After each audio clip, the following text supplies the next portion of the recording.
하나님의 심판 섭리라고 하는 지하에서 오늘 말씀을 우리 함께 나누도록 하겠습니다. 하나님께서 왜 의인에게 이렇게 고난을 주시고 심판을 주시는가 하는 그런 문제들을 우리가 조금 곰곰이 생각해 볼 수 있어야 합니다. 왜 나는 정말 하나님 뜻대로 살아보려고 하는데 왜 나에게도 고난이 임하는가? 의인도 정말 고난을 받는가? 그것도 하나님께 직접적으로 고난을 당한다는 게 이게 무슨 말인가 하는 등등의 그런 의문을 우리는 살아가면서 가질 때가 있습니다. 저 사람은 정말 하나님 뜻대로 살아보려고 발버둥 친 삶밖에 나는 못 봤는데 왜 저 사람이 저렇게 악인과 함께 망해야 되지? 왜 저렇게 저 사람은 악인이나 당하는 그런 심각한 심판의 자리에서 허덕이고 있지? 이런 것들을 우리는 종종 느낄 때가 없잖아 있습니다. 이에 대한 아주 명쾌한 해답을 엘리후가 지금 여기서 내리고 있습니다.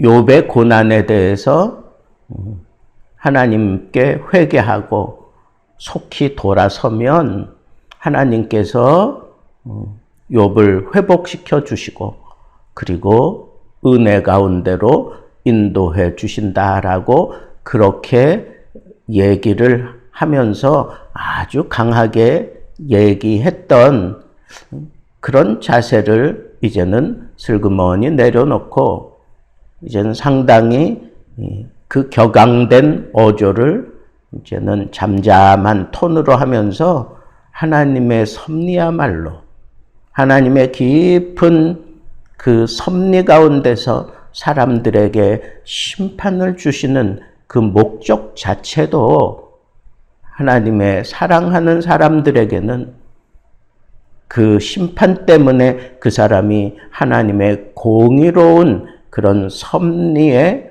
온전하게 다듬어지고 세워질 수 있다라고 하는 측면에서 그를 이렇게 북돋아주는 그런 논리를 펼치고 있는 것이 아닌가 하는 그런 생각을 갖게 합니다. 오늘 본문 말씀을 우리가 읽으면서 하나님은 이러이러한 분이야. 하나님이 이렇게 하셔. 그런 논리로 쭉 얘기를 하는데 하나님의 그 공의로운 주권적인 섭리 그리고 세상 사람들과는 다른 그런 주권적인 섭리와 통치를 통해서 하나님의 뜻을 온전히 이루어 가신다. 이 사실을 우리가 분명히 깨달아야 한다라고 하면서 얘기하는 것은 마치 아주 대학자가 하나님의 공의론에 대해서 얘기하는 듯한 그런 논리가 지금 쭉 펼쳐지고 있는 것을 봅니다. 폭넓고 객관적이고 구체적인 그런 엘리후의 물론 그의 제한적인 그런 성숙된 모습이기도 하겠지만 아주 신앙적인 지혜와 영적인 그런 통찰력이 오늘 본문 속에 아주 예리하게 나타나 있는 것을 우리가 느낄 수 있습니다. 오늘 본문 전체를 통해서 우리에게 얘기하는 것은 죄에서 돌이키는 자를 하나님께서 긍휼과 자비와 회복의 은총을 얘기하고 있는 겁니다.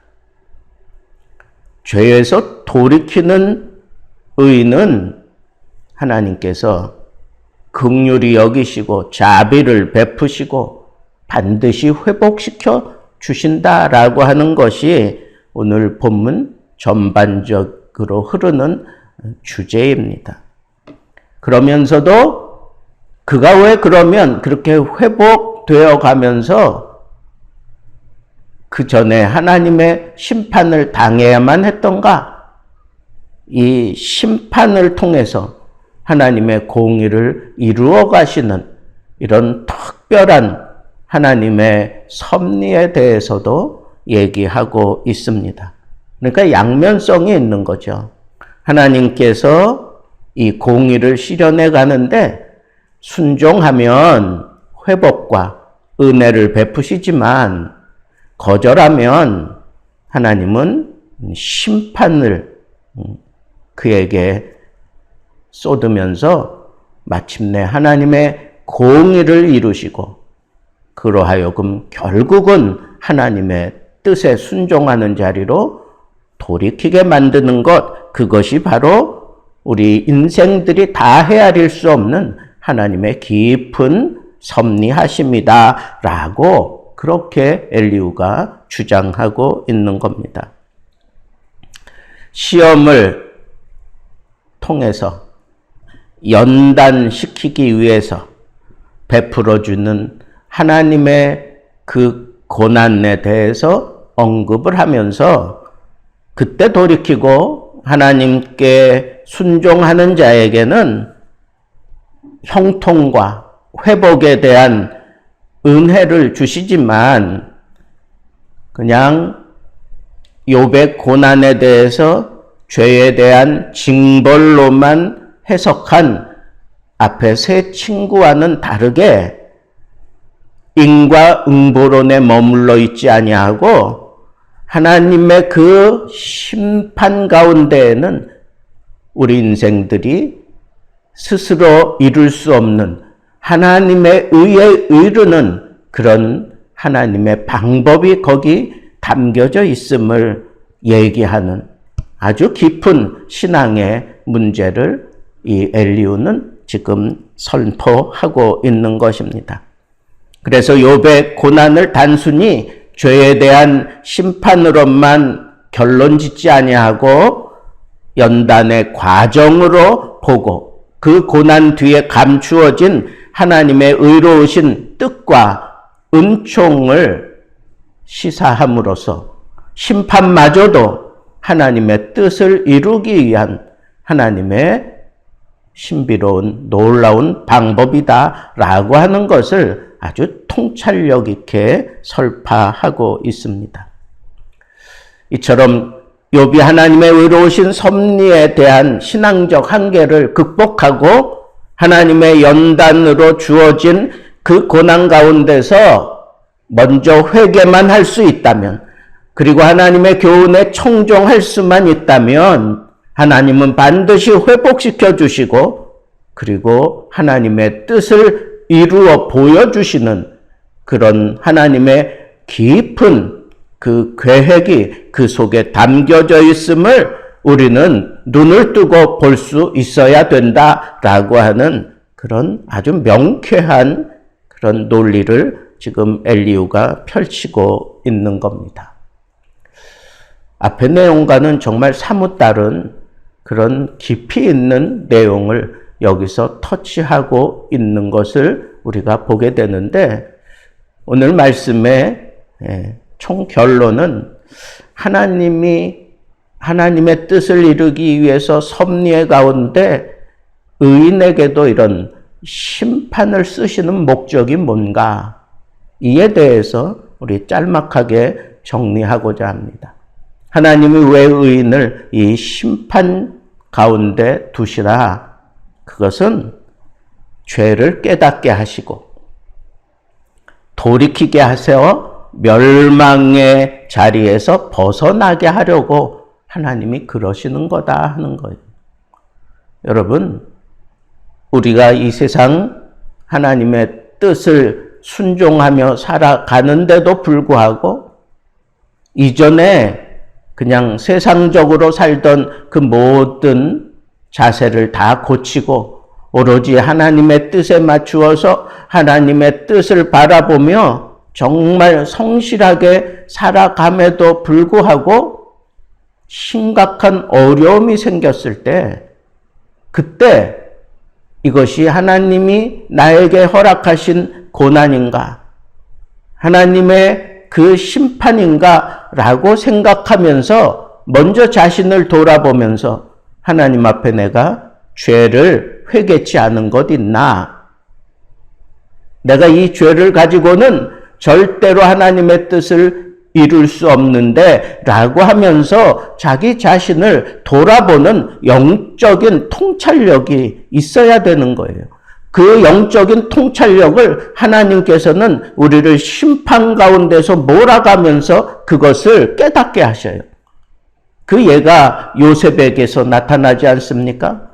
요셉은 정말 하나님의 뜻대로 살아가면서 그 주인의 집을 풍성케 하고 정말 성실하게, 그래서 모든 사람들이 너는 하나님의 사람이야 라고 인정할 정도로 그렇게 칭송을 들었던 욥이었지만, 그가 보디발의 아내의 꾀에 넘어가서 그렇게 생각지 않았던 그 옥살이를 하게 될 때에 그때 얼마나 이 청년의 이 열정으로 나는 아니라고 그렇게 발부둥 쳤는지, 그가 착고에 매여 있을 때 그 착고에 매여 있는 그 매였다고 하는 표현은 뼈가 묶였다라고 하는 표현인데, 얼마나 발버둥 쳤으면 살갗이 다 벗겨지고 뼈가 드러날 정도로 요셉도 그 고난을 잘 견디기가 힘들었던 거예요. 젊기에, 그리고 나는 잘못한 것이 없기에. 그런데 성경은 욥이 거기서 하나님의 말씀을 통하여 그가 성숙하게 되었노라고 그렇게 분명하게 시편에는 얘기하고 있습니다. 여러분, 이 고난 가운데 자기 자신을 돌아보며 내가 정말 하나님 앞에 죄를 가지고 있는 것은 아닌가? 라고 무엇을 가지고 우리가 분별을 할 거예요? 하나님의 말씀이라는 거예요. 하나님의 말씀이 그를 단련하였도다. 요셉에게 적용한 그 말씀이 오늘 우리들에게도 그대로 적용될 수 있도록, 의인도 얼마든지 이 세상 살아가면서 고난당할 수 있어요. 그때마다 내가 하나님의 말씀에, 서슬프런 그 하나님의 말씀의 검에 나를 비추어 놓고 내가 혹이라도 하나님 앞에 죄를 진 것 있나 돌아보면서 자기를 단련할 수 있는 기회를 주시며 나를 영적으로 성숙시키시는 그런 하나님의 이 놀라운 섭리를 우리는 깨달아 알고 그대로 우리가 행한다면 고난 중에 우리는 상당한 그런 차원이 다른 그런 신앙의 성숙이 일어난다고 하는 이 사실을 우리는 잊지 말아야 하겠습니다. 두 번째로, 하나님의 그 섭리 가운데 하나님이 깨닫게 해주시는 그 놀라운 하나님의 뜻에 순종하게 되면 하나님이 예비해 놓으신 복을 주시고 그 엎어진 자리에서 다시 우리를 회복시켜 주시고, 그리고 우리를 강건케 하시고 마침내 하나님이 그 사람을 들어 사용해 주십니다. 하나님의 뜻을 위해서. 그렇습니다. 그래서 우리는 고난이 내게 유익이라고 그렇게 얘기할 수 있는 것입니다. 그렇습니다. 오늘 이 말씀이 우리에게 큰 힘이 되는 것은 바로 여기에 있습니다. 하나님의 말씀에 비로소 순종할 수 있는 그런 영안이 열려지고, 내가 이 아픔을 감수하며 하나님의 말씀을 붙잡고 씨름하다 보면 하나님께서 나를 높은 자리에 올리시고 세상이 감당치 못하는 그러한 자리에 세워서 하나님의 뜻을 이루어가며 살아가는 하나님의 사람으로 하나님이 붙들고 사용해 주신다는 거예요.